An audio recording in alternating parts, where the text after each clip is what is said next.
பார்க்கடலில் ஊழித்த மாயவன்தான் அங்கு பாம்பனையிட்டு ஈனும் மாதவன்தான் பம்பு கடி கேள்விகளை அறுத்தெறியே நாகவாகனத்தில் அமர்ந்து பவனி வரா பாடு மனமே பண்பாடு தினமே ஐந்து தலை நாகம் அது உடைபிடிக்க உலகை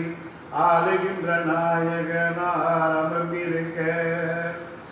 ஆறாம் திருநாளில் அற்புதமாய் நாகவாகனம் வரும் அழகை பாருமனமே பாருமனமே பண்பாடு தினமே பாருமனமே பண்பாடு தினமே ஐயா சரணம் வைகுண்டா சரணம்.